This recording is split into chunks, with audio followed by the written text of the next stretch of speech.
5-year-old Prince Louis whispered 7 words to his royal guard that changed everything. What started as an innocent comment during a garden party turned into an emergency that sent palace security into immediate lockdown. Within minutes, investigators were questioning staff, reviewing security footage, and sealing off entire sections of Kensington Palace. The child's claim was so disturbing that protocol was shattered and ancient palace hierarchies were ignored.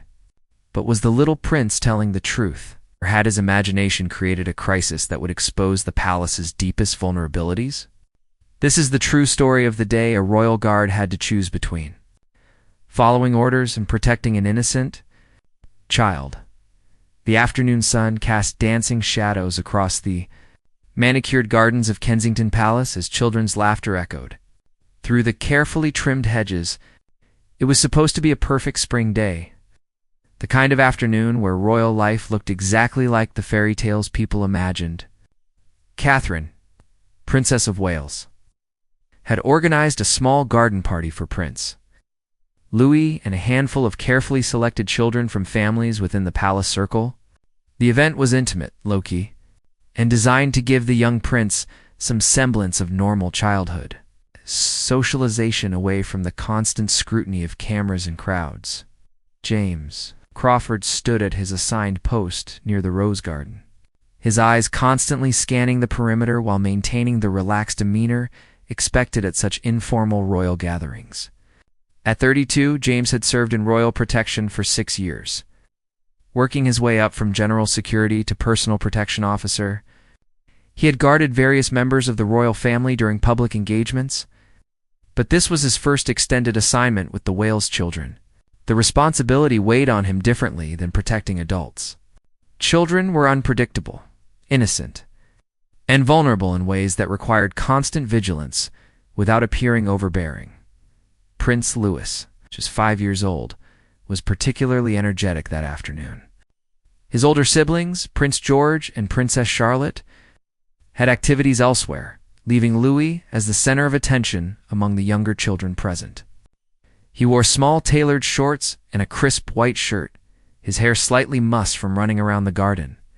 Despite his royal status, Louis was remarkably unself-conscious, playing with the same enthusiasm and occasional mischief as any kindergarten-aged child.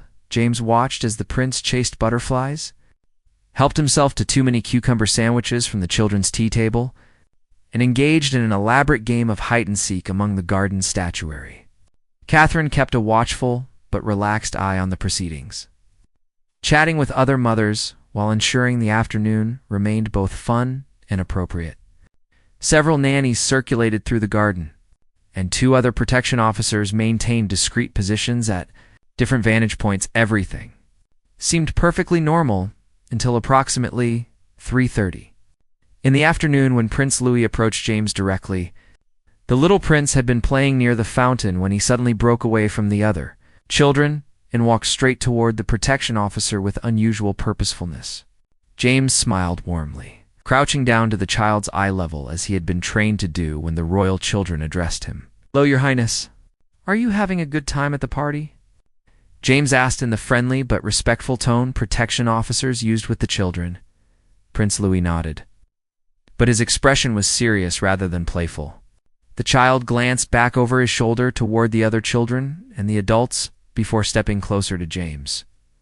What happened next would replay in James's mind thousands of times in the coming days, every word and gesture analyzed for meaning and implication. "Mr. James," the prince said quietly, using the informal address the children had been taught for their protection officers. "I need to tell you something important, but it's a secret." James felt his protective instincts sharpen immediately.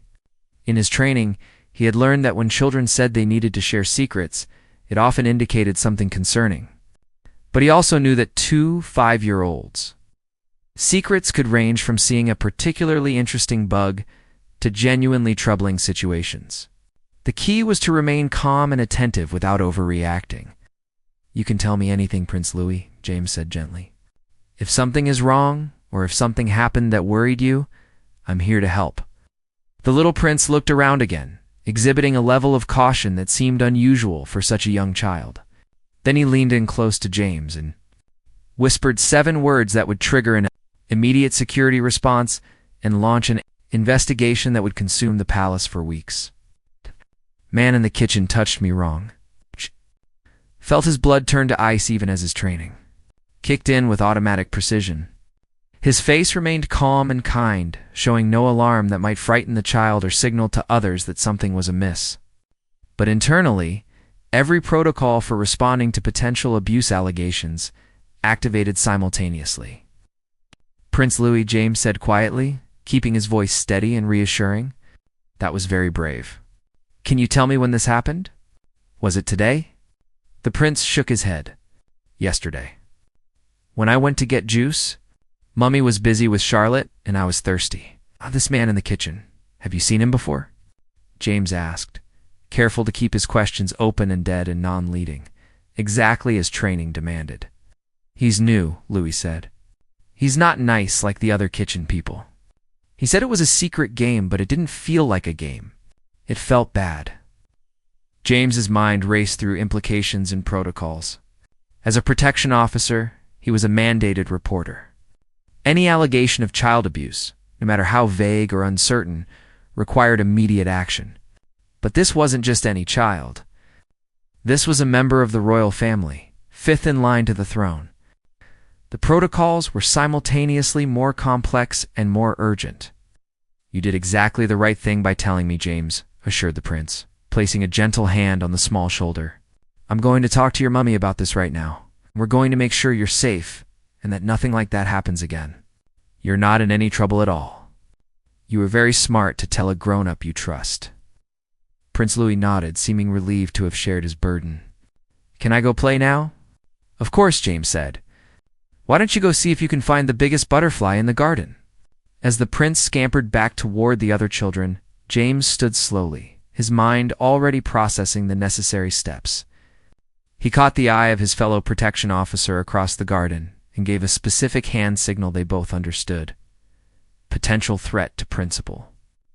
Immediate attention required. Then he began walking calmly, but purposefully, toward where Catherine stood. Speaking with 2 other mothers, the princess noticed his approach and the serious set of his expression. She excused herself gracefully and met James halfway, moving out of earshot of the other guests. Your Royal Highness, I need to speak with you immediately regarding Prince Louis, James said quietly. It's urgent, but not an immediate physical threat. We should move inside. Catherine's expression shifted from social pleasantness to maternal concern in an instant. What's happened? Is he hurt? Not injured, ma'am, but he's made an allegation that requires immediate attention and privacy, James said carefully. We need to contact the Prince of Wales and initiate safeguarding protocols. The princess understood immediately that this was serious. She turned to one of the nannies and asked her to supervise the children, explaining that she needed to step away briefly. Then she followed James into the palace through a side entrance, away from the garden party guests. Once inside, a private sitting room. James relayed exactly what Prince Louis had told him, word for word. He watched as Catherine's face went through a rapid succession of emotions. Shock, horror, protective fury, and then the controlled composure of someone who knew that panic would help no one. Yesterday, she asked, her voice tight. He was in the kitchen yesterday afternoon. I remember he asked permission to get juice. I was helping Charlotte with something and told him he could go. Oh God, I sent him there alone. Your Royal Highness, this is not your fault, James said firmly. But we need to act immediately. I need to notify my supervisor and initiate child protection protocols. Palace security will need to identify every staff member who was in or near the kitchens yesterday afternoon. We'll need to secure security footage and potentially involve outside authorities. Catherine was already reaching for her phone. I'm calling William. He's at an engagement in Norfolk, but he'll come back immediately. And we need to get Louis away from here, away from whoever this person is. I recommend we move the prince and his siblings to a secure location within the next hour, James said. Adelaide Cottage would be ideal.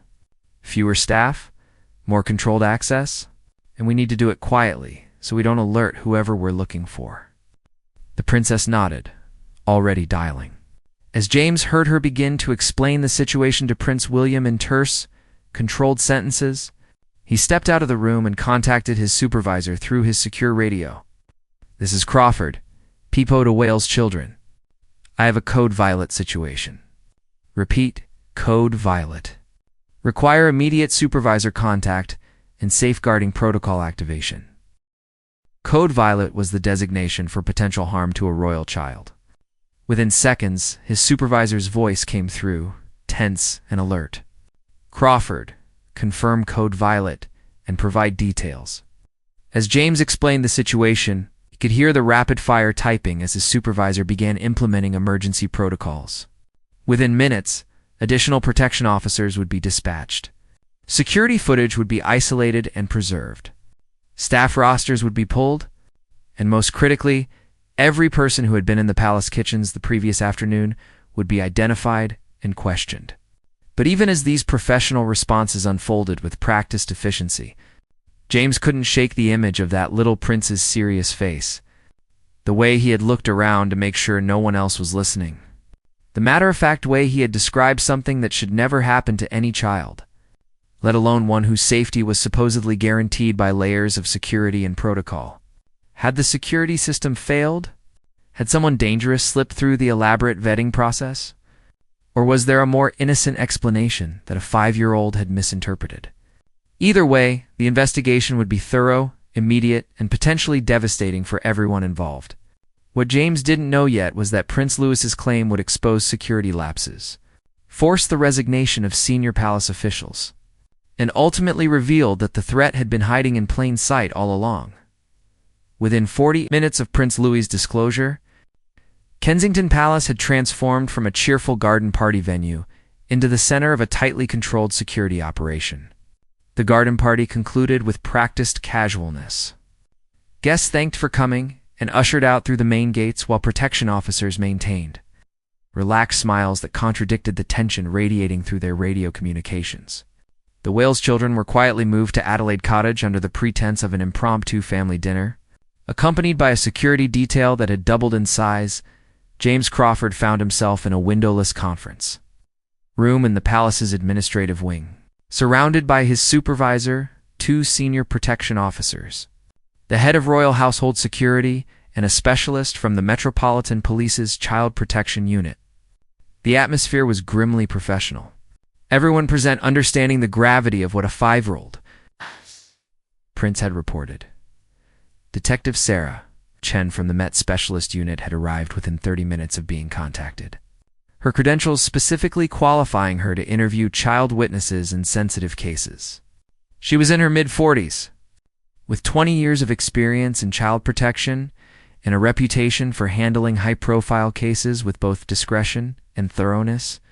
"Before we proceed with anything else," Detective Chen said, opening her laptop and connecting it to the conference room's secure display, "I need to understand exactly what the child said, who he said it to, and the immediate context." Officer Crawford walked me through the entire interaction, as precisely as you can remember. James recounted the conversation word for word, including Prince Louis's body language, the timing, and the child's demeanor before and after the disclosure. Detective Chen typed rapidly, occasionally asking clarifying questions. "The phrase 'touched me wrong,'" she said carefully. Those were his exact words. Not "touched me inappropriately" or "touched my private parts." Those were his exact words, James confirmed. He's 5 years old. That's his vocabulary for something that felt uncomfortable or inappropriate to him, which could mean anything from genuinely inappropriate contact to someone ruffling his hair in a way he didn't like, noted Commander Richard Thornberry, head of Royal Household Security. "We cannot assume the worst, but we also cannot dismiss this." "We assume nothing," Detective Chen said firmly. "We investigate everything. Now, what do we know about yesterday afternoon? Who was in the kitchens? What was the prince doing there? And do we have video footage?" The head of palace operations, Margaret Sutton, pulled up security schedules on her tablet. Yesterday was Wednesday, which means the primary kitchen staff would have been on duty preparing for a small dinner that evening. "Let me see." She scrolled through digital records. We had head chef Pierre Rousseau, sous chef Anna Williams, 3 kitchen assistants, 2 servers, and... She paused, frowning.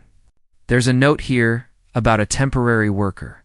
Someone from the approved agency we use when we're short-staffed. The room went very quiet.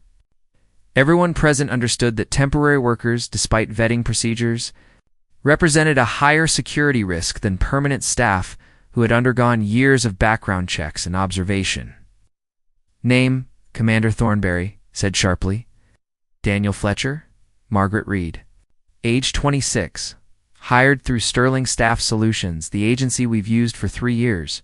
He was brought in to cover for one of our regular kitchen assistants who called in sick.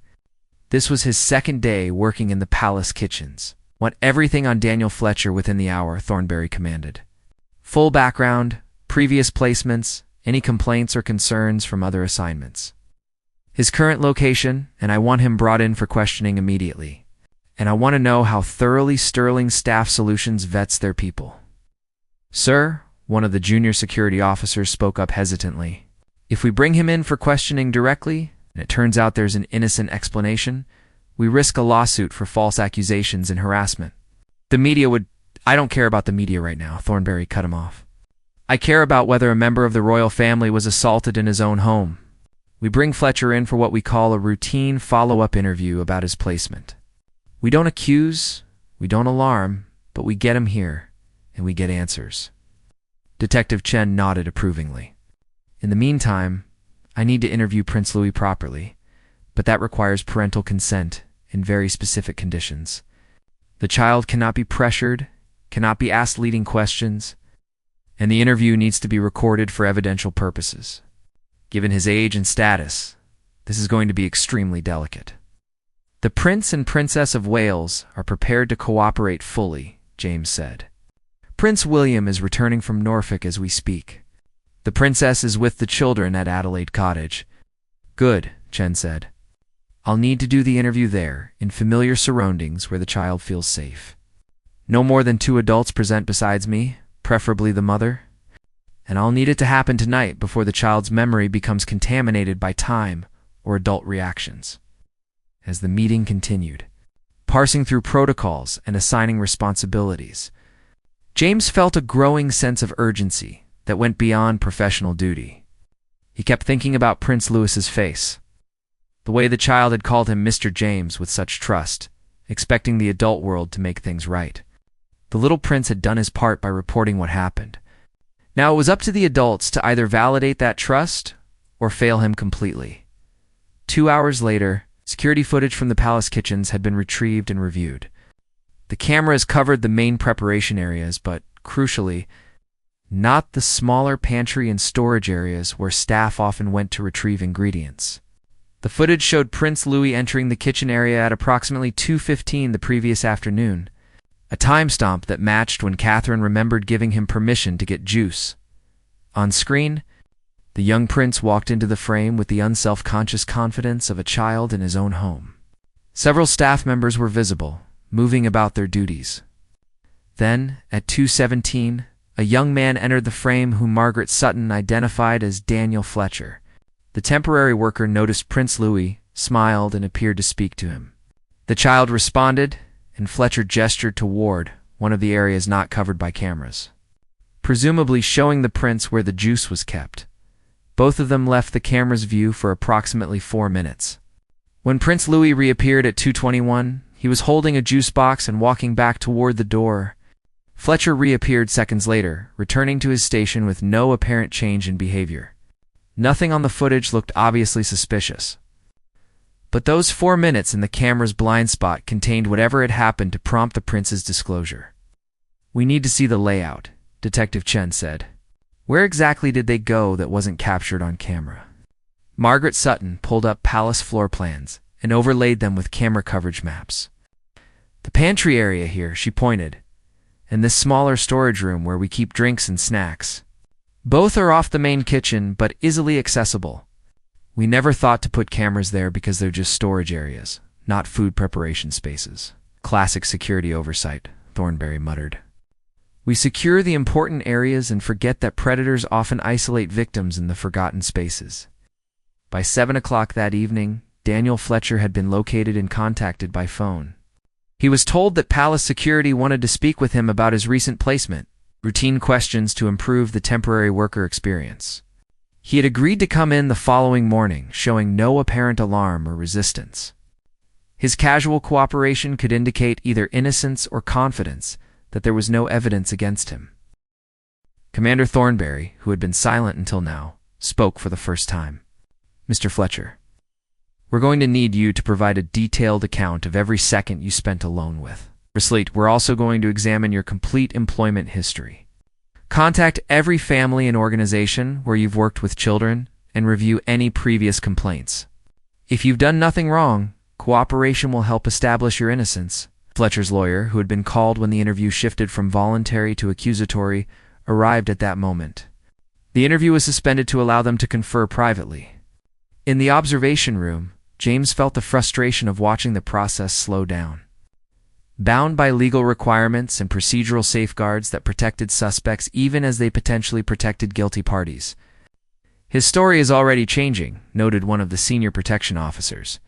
"First, he barely remembered the interaction. Now he's offering alternative explanations." "That's classic guilty behavior. It's also classic innocent behavior when someone realizes they're being accused of something terrible," James countered, trying to remain objective despite his personal investment in the case. "We need evidence, not just behavioral analysis." That evidence began materializing over the next several hours as investigators dug into Daniel Fletcher's background. What they discovered was deeply disturbing. Fletcher had worked for Sterling Staff Solutions for 18 months, taking temporary placements primarily in households with children. While there were no previous formal complaints, investigators found a pattern of concerning reports that had been dismissed or minimized.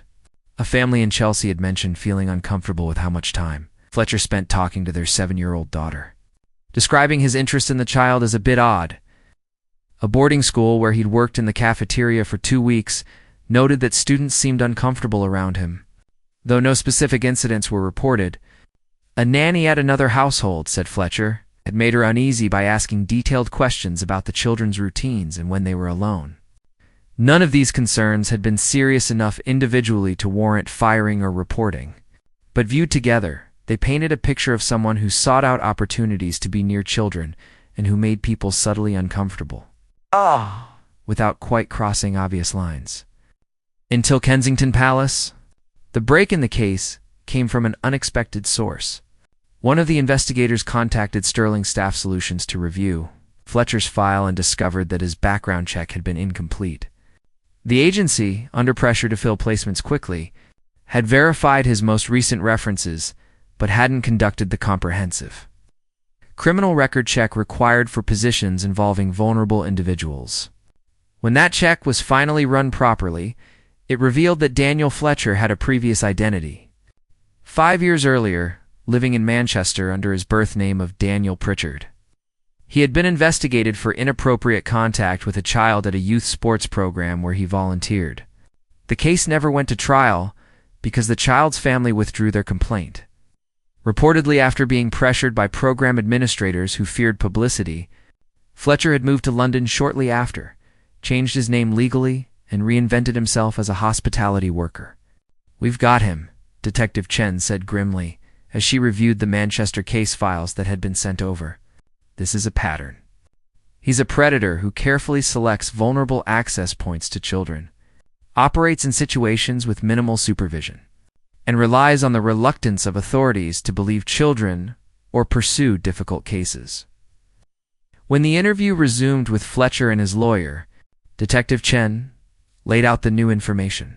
They watched as Fletcher's careful composure finally shattered completely. His lawyer requested another private consultation, and James could see the man's panic as he realized the walls were closing in. During the break, James received a call from Adelaide Cottage. It was Catherine, asking for an update.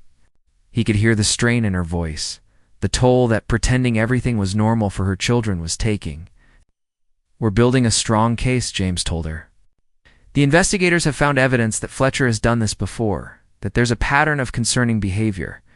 Your Royal Highness Prince Louis, telling you what happened, may have prevented this man from harming other children."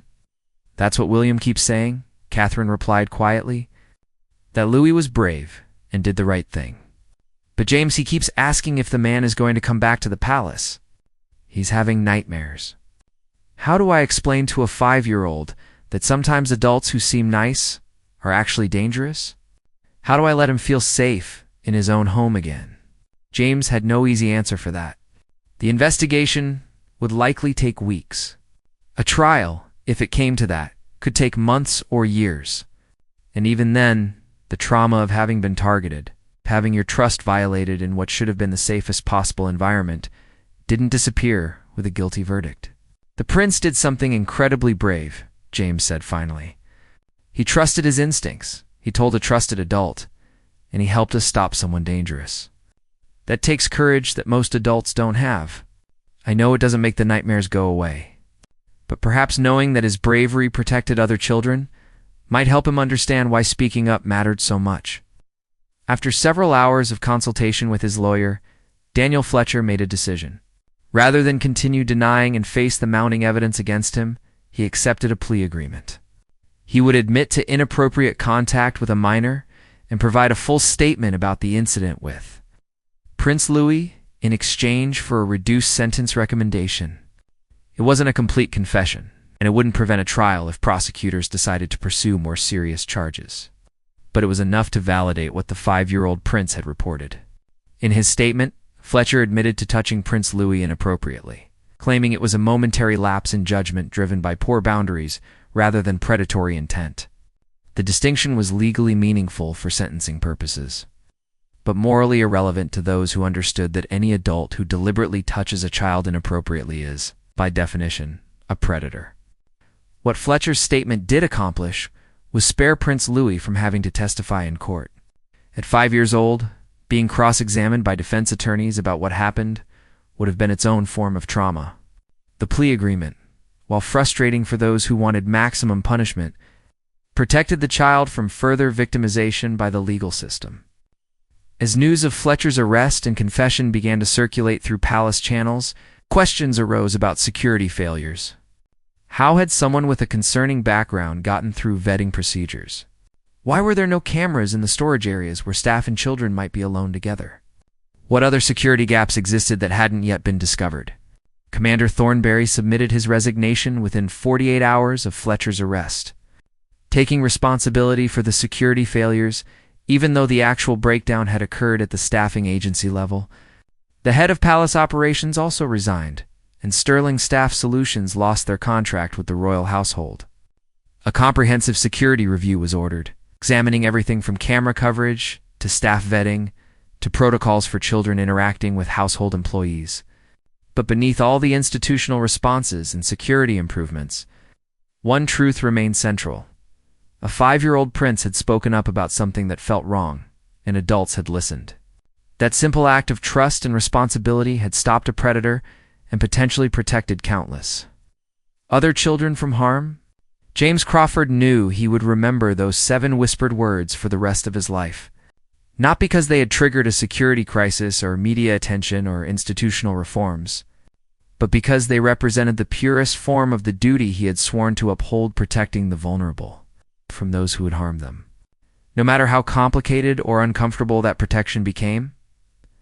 3 months after Daniel Fletcher's arrest, the palace had implemented sweeping changes to security protocols, but the emotional aftermath of the incident continued to ripple through everyone involved. The case had been handled with extraordinary discretion, kept out of public knowledge to protect Prince Louis's privacy and dignity.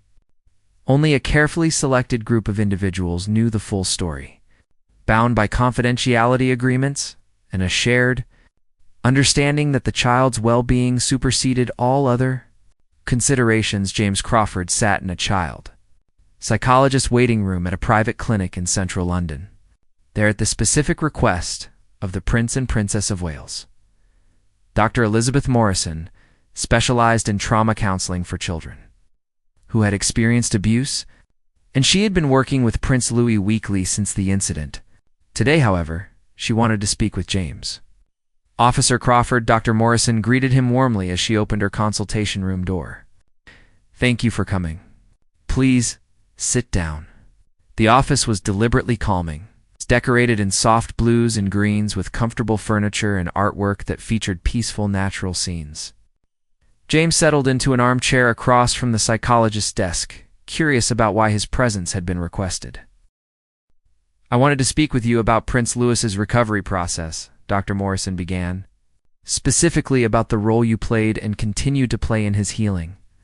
Do you understand how significant your response was in that garden when he first disclosed to you?"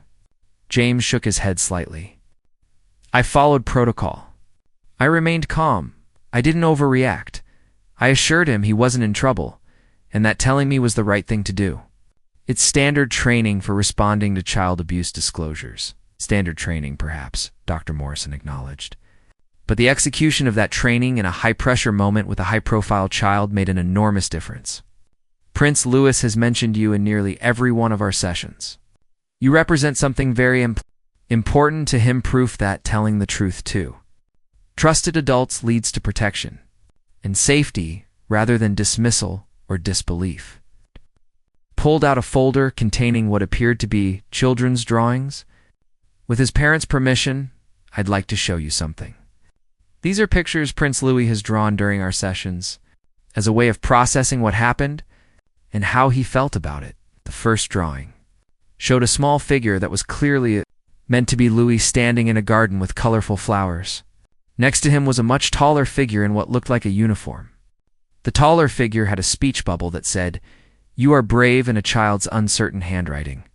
"That's you," Dr. Morrison said, pointing to the uniformed figure.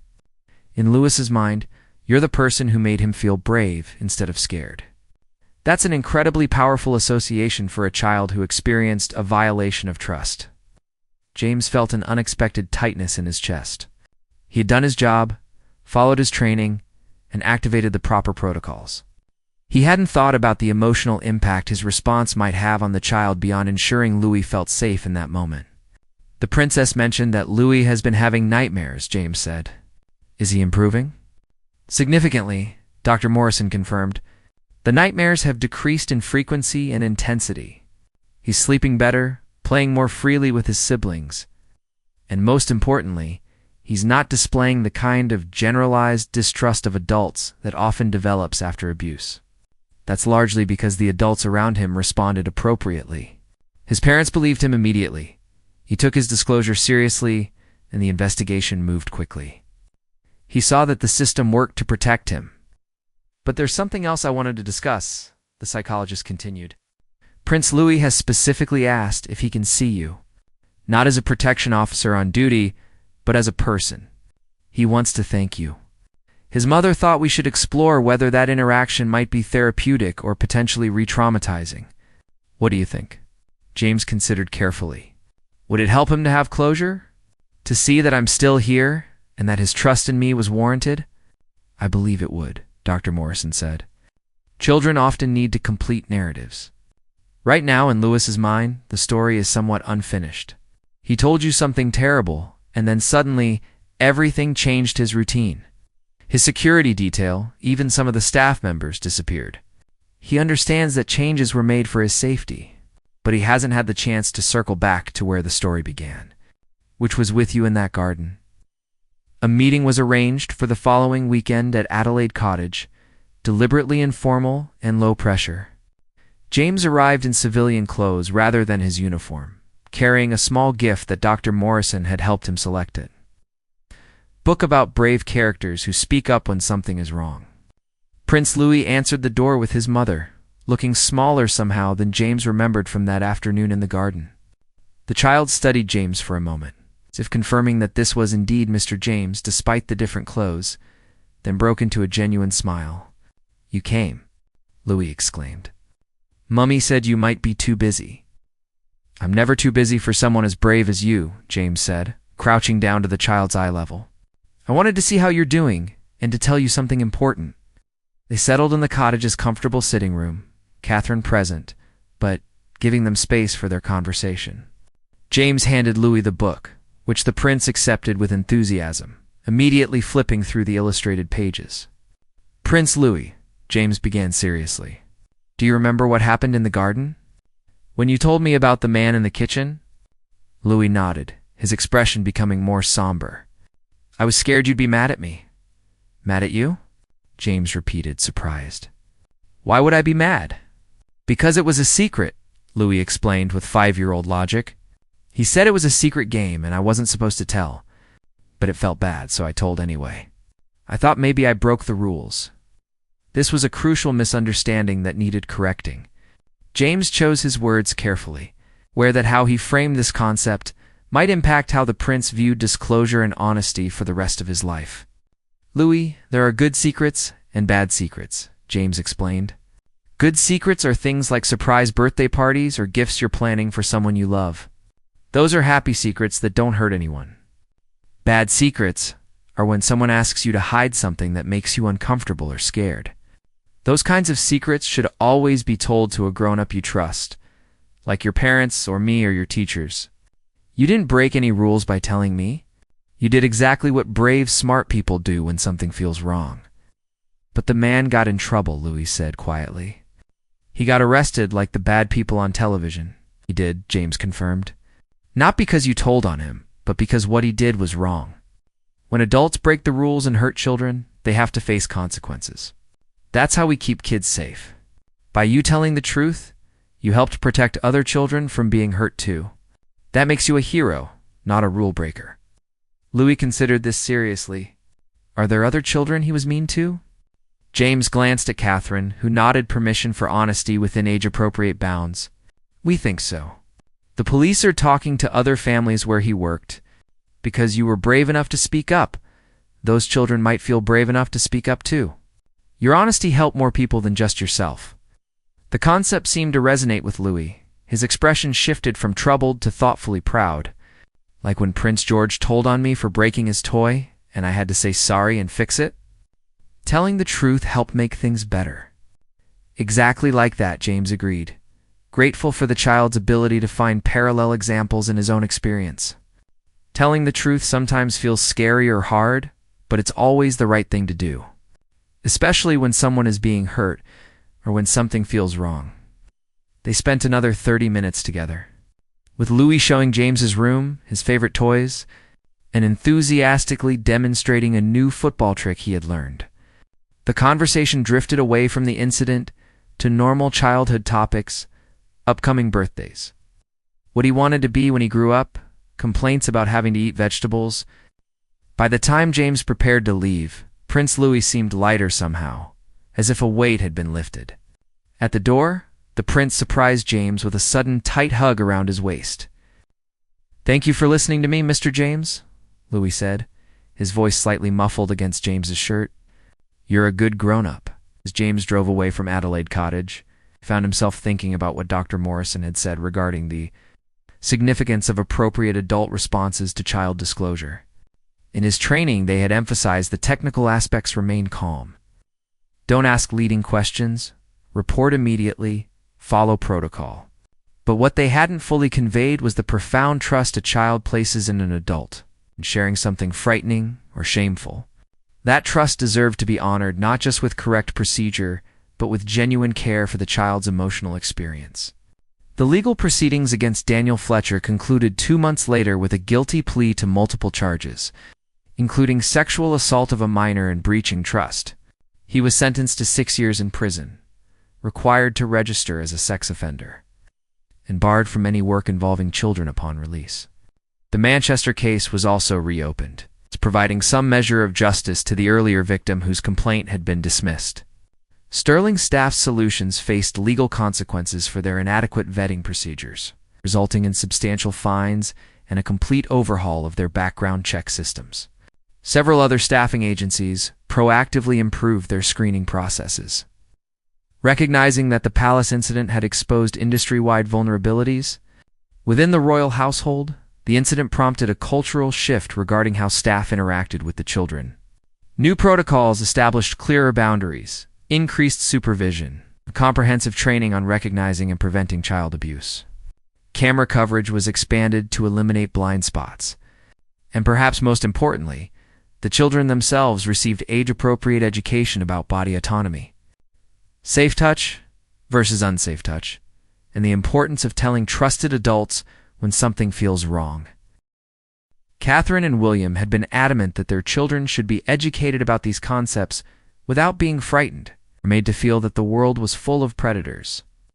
The balance between appropriate caution and maintaining childhood innocence was delicate, but child protection experts helped them navigate those conversations in ways that empowered rather than traumatized. For James Crawford, the incident fundamentally changed how he understood his role as a protection officer. Physical security, preventing attacks, screening for weapons, controlling access was important and necessary. But protecting children meant something more comprehensive. It meant creating an environment where they felt safe enough to speak up, where their voices were heard and believed, where appropriate action followed disclosure, and where their emotional well-being was prioritized alongside their physical safety. A year after the incident, James was promoted to Senior Protection Officer for the Wales family, a position that recognized both his competence and the trust the family placed in him. During his performance review, Prince William had said something that stayed with James. "You didn't just protect my son's physical safety. You protected his ability to trust himself and others. That's the kind of protection that matters most." Prince Louis, now 6 years old and thriving in school, occasionally still mentioned the bad thing that happened with the kitchen man. But it was integrated into his narrative rather than dominating it. He knew that something wrong had occurred, that he had responded appropriately, and that the adults around him had protected him. The incident had not destroyed his sense of safety or his ability to trust. If anything, it had taught him an important lesson about the power of using his voice and the importance of speaking truth even when it felt difficult. On quiet afternoons, when James stood watch at various royal engagements, he sometimes thought about those 7 whispered words that had changed everything. "The man in the kitchen touched me wrong." 7 words from a 5-year-old that exposed security failures, revealed a predator, protected other children, and demonstrated that the complex machinery of palace life could, when necessary, pivot entirely to protect a single child's welfare. That afternoon in the garden, Prince Louis had done what many adults struggled to do. He had recognized that something was wrong, trusted his instincts, and found the courage to speak up despite being told to keep secrets. And James had done what every adult should do when a child discloses abuse. He had listened, believed, and acted immediately. In the end, that was the real story, not the royal titles or the palace setting or the high-profile nature of the case. The real story was about a child who found his voice and an adult who honored that voice with appropriate action. It was a story about trust, courage, and the responsibility that adults carry to protect the vulnerable. Regardless of the complexity or discomfort that protection might require, the palace would continue with its ceremonies and traditions, its protocols and hierarchies. But for those who knew what had happened that spring afternoon, there would always be an understanding that sometimes the most important act of service isn't standing silently at attention. Sometimes it's kneeling down to a child's level, listening to difficult truths, and choosing to act immediately rather than maintaining comfortable ignorance. Prince Louis would grow up protected, not just by security officers and palace walls, but by the knowledge that when he needed help, adults responded, that his voice mattered, that truth was valued over secrecy, and that courage, even when it came in a whisper from someone very small, had the power to change everything.